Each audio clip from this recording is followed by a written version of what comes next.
So on this episode of the Business Spotlight, we welcome Siobhan Brookes, who is the co-founder of Folan Brookes Financial Consultants, which is a family-run business offering a friendly, professional, and personal service so you can feel at ease throughout each step of the mortgaging process. How are you today, Siobhan? I'm very well, thank you. How are you? Good. Yeah, we're all good. Enjoying a bit of sunshine for a change. So Yes, make the most of it. absolutely, absolutely. Listen, firstly, thank you ever so much for taking the time out of your busy day to join us and share a little bit about your business story and your business journey. To kick us off, it would be great if you can just give us a bit of an idea around what it is that you guys do, what services you offer, and all that sort of stuff. That's okay. Yeah, absolutely. So we are Folan Brookes Financial Consultants. So what we offer is mortgage advice, protection advice, as in life insurance, critical illness, business protection, income protection. We also offer wealth management, so pensions and investments and retirement planning. So the idea is we heavily focus on bringing in first-time buyers. And we like to, try and get their financial foundations from the very beginning. So as a first-time buyer, and then take them all the way through their journey, their financial journey, their property journey, from their first home to their next home, their dream home, and into retirement. And we'd like to be with them every step of the way. So that's the idea of our business. We also like to make sure that we're accessible and we're approachable. And on hand. So everyone's circumstances change. So we like to just, touch base with them, review their circumstances and offer advice. Sounds good. So the family element of the business, it's yourself and is it your brother? Yeah, so it's myself and my brother. And we've also got mortgage advisors and an administrator. But yeah, it was Thomas and I that sort of set up Folan Brookes Financial Consultants. How So long ago did you set up?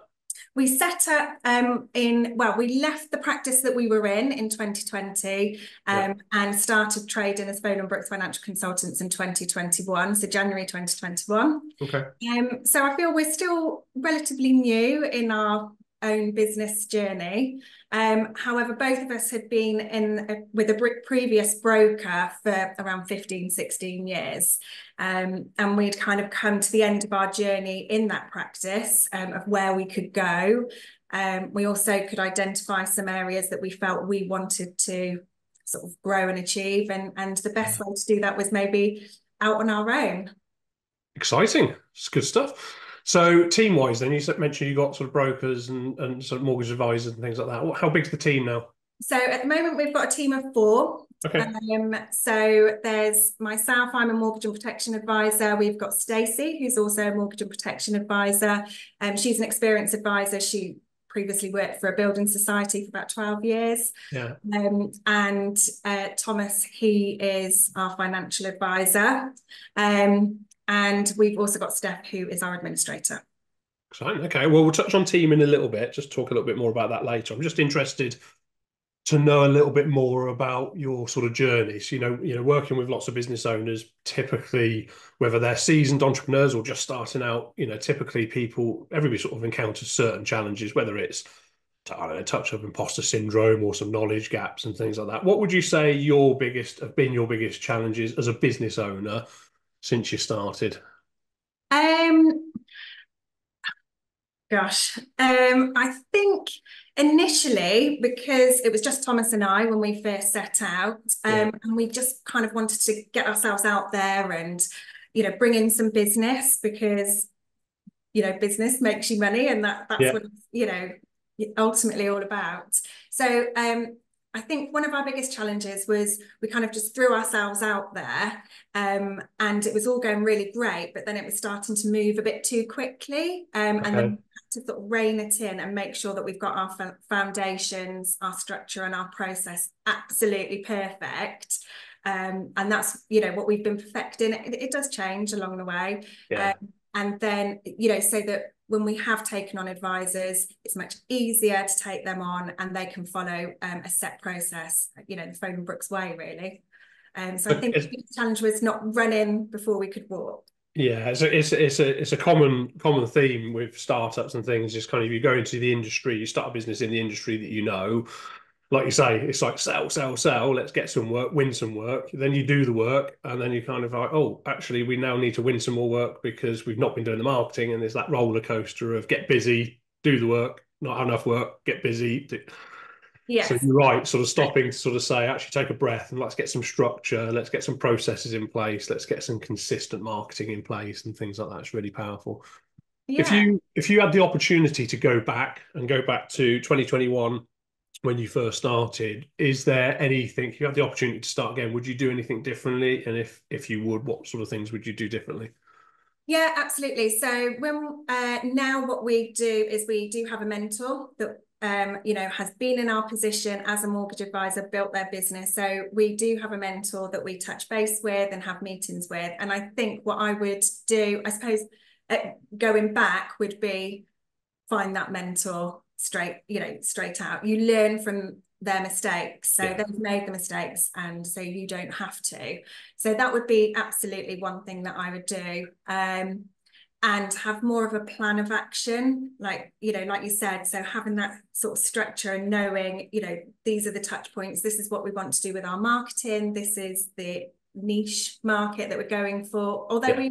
we've been quite good with our niche, I would say, but yeah, I think mainly it would be sort of like having someone there to kind of bounce ideas off, that's been there before. It's incredibly powerful having the opportunity to talk things through with somebody who's not emotionally attached to the day to day, isn't it? Having that third party perspective. Yeah, I think absolutely. Because you can be a bit blinded and something might be going really, really well. So you think, oh, this is brilliant, it's amazing. And actually someone from the outside would be like, well, actually, what about this? Have you thought about this? Oh yeah, that's the thing that you've kind of put to the back Yeah. burner, because it's so much easier to deal with all the things that are going really well and that and the bits that that you haven't dealt with. So, being a business owner, starting to manage employees, for example, Yeah. is a whole different kettle of fish. So, it's one of those things that actually getting some advice on the best way to do that, or tips and ideas. I think that would be really, really important, sort of going back. And that is something that we've worked on and we continue to work on as a business. Yeah, very cool.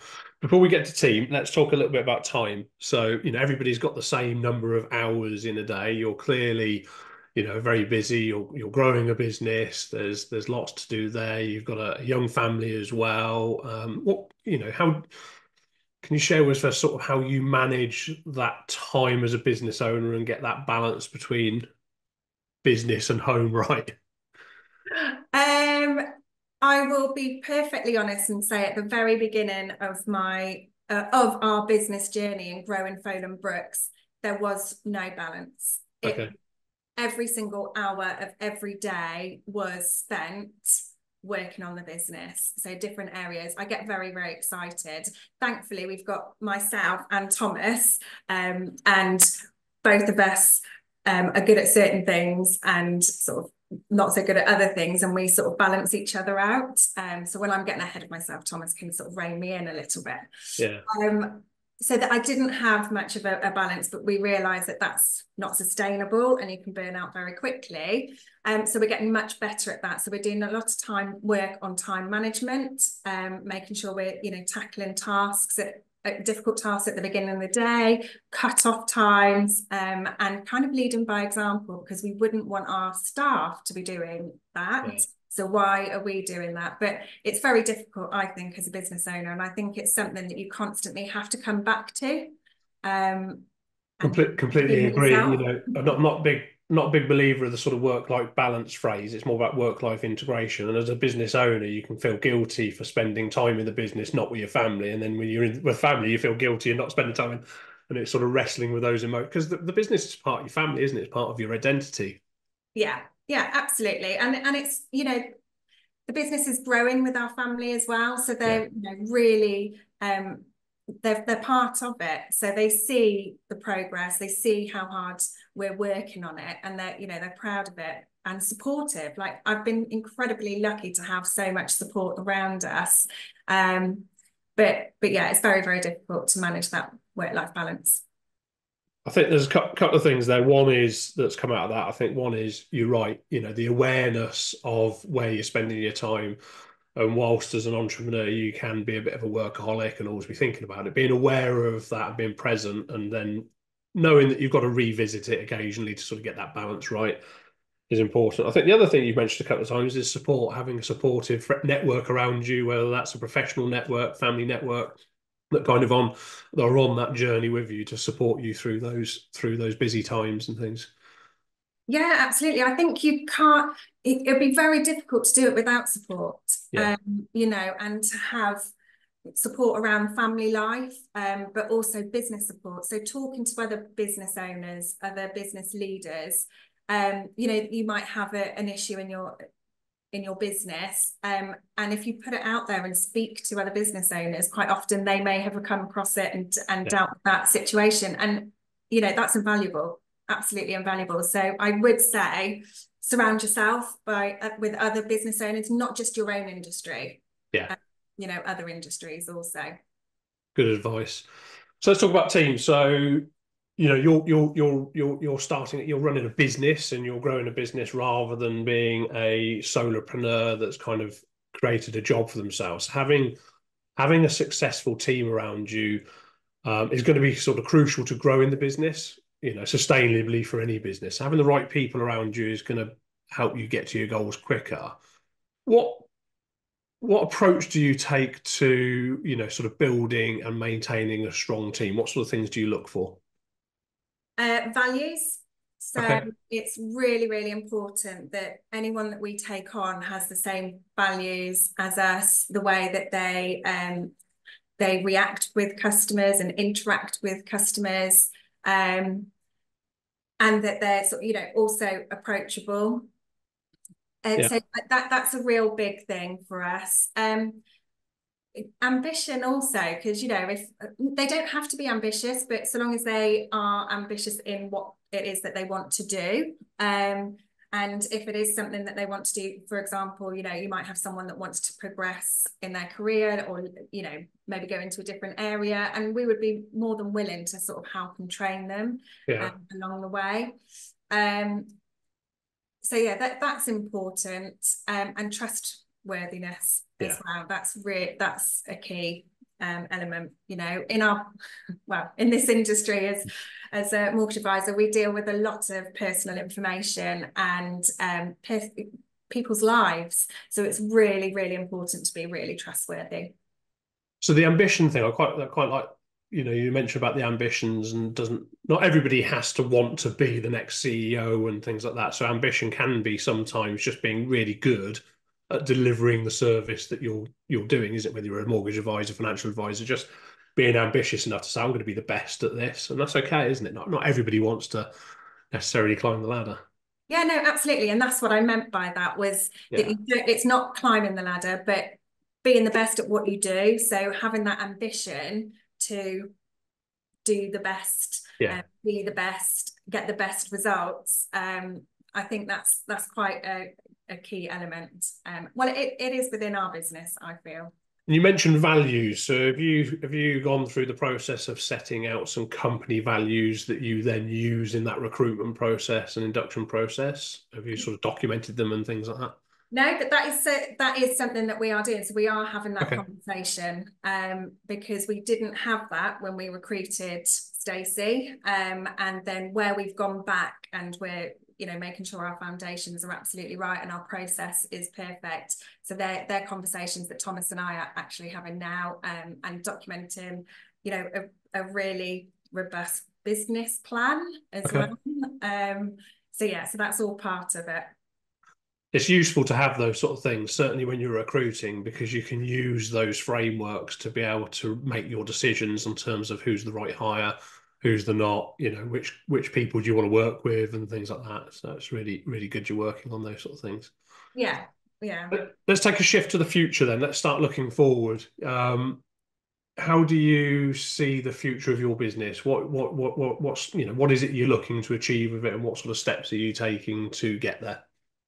Okay, so again, this is something that we've been working on, particularly over the last year, where, okay, it might seem quite dramatic, but we are looking at the end. So, Oh, cool. when are we going to exit the business, or what will happen if will we exit the business? What is going to happen? So we've been thinking about that, but to get us there, we know we need to put certain things in place. So, we would like to grow our business. We want to grow the business. And that's what we're working with a mentor also, to sort of like help us and guide us through that. When's the next time or the right time to sort of take on the next employee? Will they be self-employed? Will they be employed? Yeah.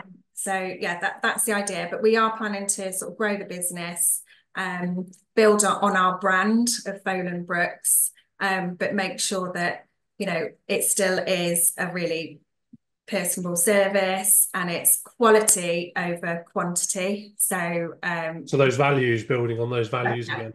Yeah. yeah. So Yeah. yeah, because we don't want to just churn out lots of mortgages Yeah. and pensions and investments. We like to spend a lot of time with each of our clients, get to know them, so it is really quality advice. That certainly comes across in the conversations we've had in terms of your passion for, working particularly with first-time buyers as well, in that sort of early stages of the property ladder, when it can be a bit not confusing, but a bit awe-inspiring. Is it like, your first mortgage, having the right advisor to support you through that process is key. Yeah, absolutely. And to make it as like simple, straightforward, and stress-free as possible, that is our aim. And we really do take care of a lot of we almost take on a lot of the stress. So our clients have Yeah. absolutely no idea what's been going on in the background. But that is the beauty of having a mortgage broker, Yeah. to sort of help and guide you on that, because we do take care of all of that and make it easy for you. So yeah, so that's the idea, is to sort of make it easy, and then they come back and we review and look after them. Very cool. You're clearly very passionate about what you do. What keeps you motivated and driven on this entrepreneurial journey? What's your motivation? My motivation is, well, there's a couple of things. Obviously, my children and my family. I do it for them. I'm trying to build something to potentially, maybe pass on, Yeah. and something that they're proud of. I mean, they do already say how proud they are of what we've achieved. So that is my motivation. Another part of me is I'm a female in a male-dominated industry, and I came into the industry when it was very unknown to have there were hardly any women in the industry, particularly Yeah. in practice principal role, or at CEO, or at any role like that. They were all male pretty much. So for me, it is also kind of to fly the flag and prove that it doesn't matter whether you're male or you're female. If you're capable of the job, you can get there if you put in the hard work. Yeah, good for you. Looking from the outside, it clearly looks like you're building a strong business, got the right ethics and things like that. I'm pretty confident you're going to get to your goals and your strategy of exit and all that sort of stuff. Oh. It's been really, really enjoyable listening to your story, and very inspiring for a lot of our listeners out there. Before we go, where can our listeners go to find you and find out a little bit more about how you may be able to help them or to follow your journey? Yeah, so you can find me on LinkedIn, Siobhan Brookes, or Folan Brookes Financial Consultants, which is our business page. We're on Instagram, Folan Brookes Mortgage Brokers, and Folan Brookes Financial Consultants, Facebook, also our website, so www.folanbrooks.co.uk. Fantastic. Siobhan, thank you ever so much for taking the time out of your day to join us. Thank you Really so appreciate much for inviting me. It's been an absolute pleasure. Thank you. it.